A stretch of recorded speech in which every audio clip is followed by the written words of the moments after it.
Hi, Ruth. Okay, I see you've sent me a handwritten essay again, so it's very difficult for me to make annotations on that. So I'll try to go slowly and as clearly as possible.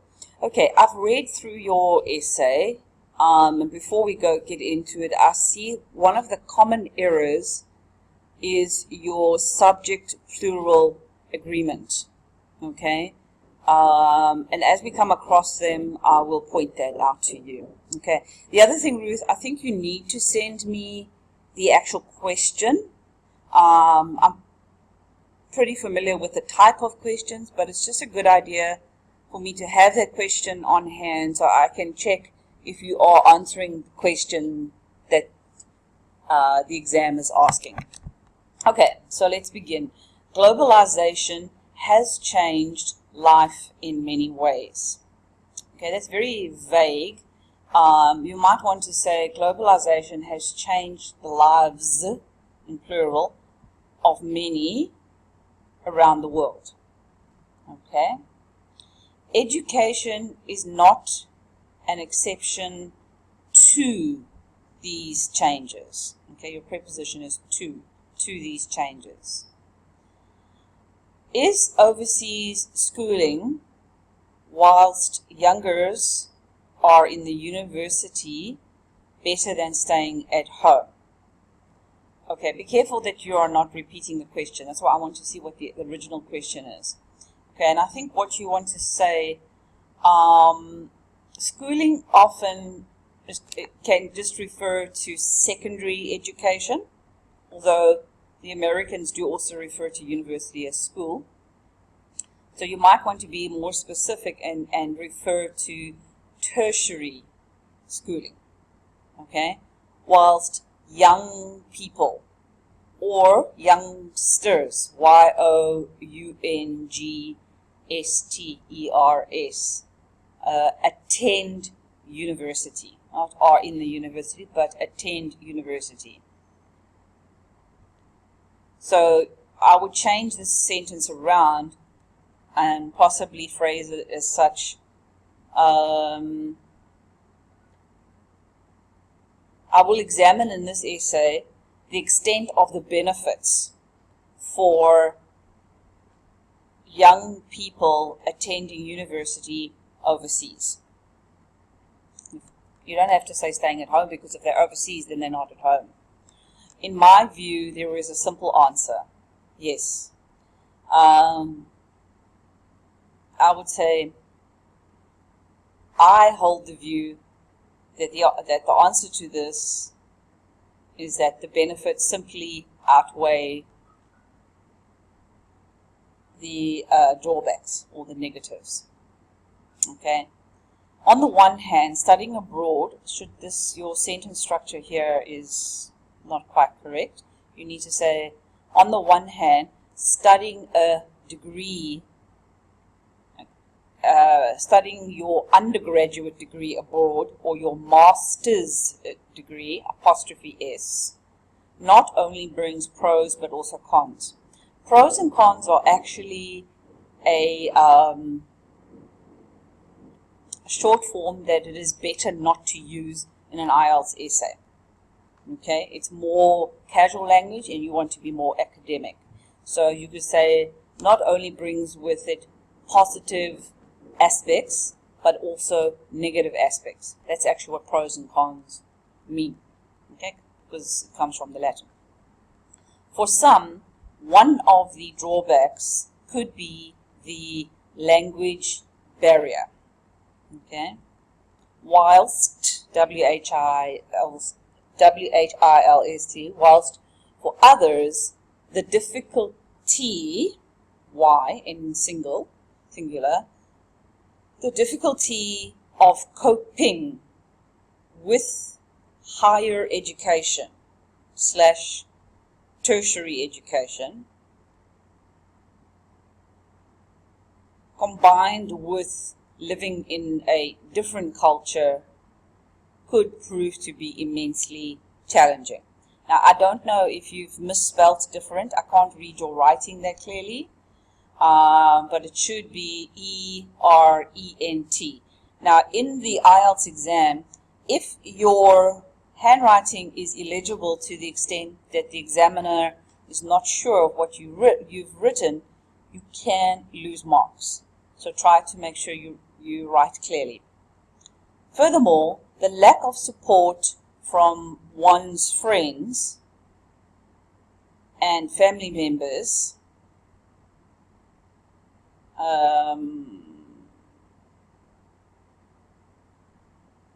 when one has a bad day is also a contributing issue, okay? Or you could say also contributes to the stress that a young student may experience. Moreover, struggling, I think you've misspelled that. It should be no E, it should be double G-L-I-N-G. Okay? Struggling with the feeling to fail your family. I'm not quite sure what you mean by that. Struggling with the feeling to have failed your family when the first year the student do not succeed. Okay, I think what I understand what you're saying is moreover grappling with the high expectations set by your family to achieve when one doesn't can also be immensely stressful, or also adds to the stress that the student experiences. Or you could say moreover dealing with a disappointment from the family should you not do very well or fare very well, F-A-R-E, in your first year of study. Okay. Instead of saying is also an issue, is a problem too, you can say contributes to the student's anxiety, is a contributing factor. Use words like that. However, and this should be a new paragraph, perhaps one of the most stressful factors is knowing that you have a student loan to repay. And if you do not perform well, it will take longer to pay back this loan. This is an added worry or added concern that most and many students experience. Okay? This is in particular for those students who do not come from a wealthy background. Alright? On the other hand, change this for comparison. Don't use the same thing. Okay? You could write, however, seen from another view or the opposite view, to experience living abroad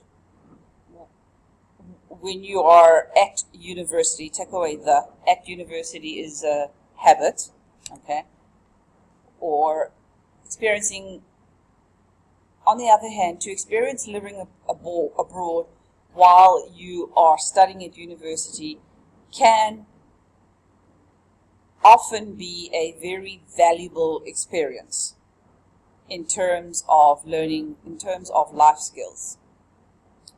Okay. Then you go on to substantiate it, and you say, firstly, it enhances your prospects.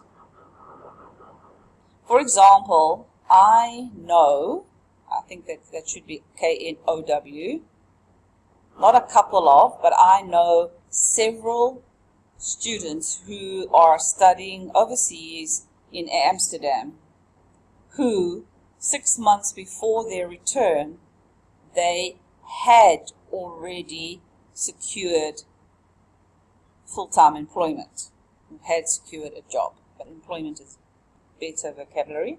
Secondly, this situation can help teenagers to mature a lot more quickly and to become more independent. In addition, being in a foreign country facilitates students getting to know others from international. Let me rephrase that. In addition, being in a foreign country can lead to students getting to know other international students. This in turn could be the beginning of their setting up an international network of contacts, which could prove to be useful for their future careers. Okay, careers has to be in plural here because you're talking about students in the plural. So not all the students are going to pursue one career. They each have their own individual career. Okay.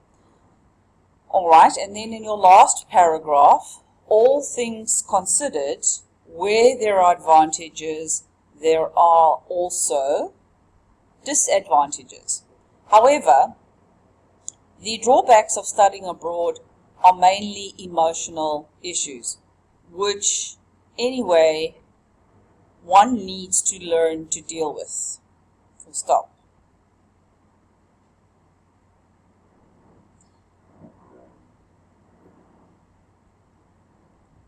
I do firmly believe, though, that the advantages outweigh the disadvantages, because the knock-on effect, take away the S, the knock-on effect in the youngster's life or in a young person's life would not possibly occur if the student remained in the home country to study. Okay, a knock-on effect is usually used in a negative context.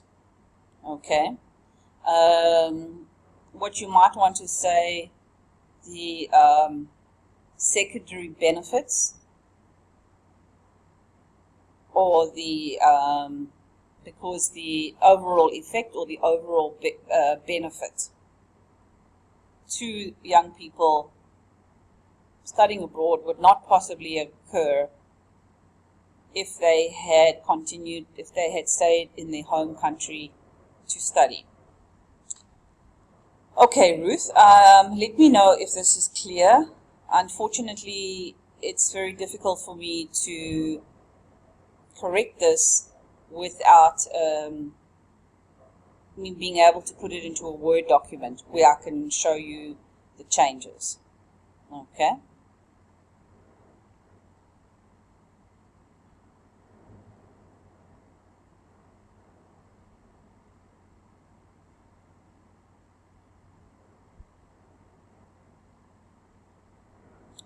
Okay, all right. Thank you, Ruth.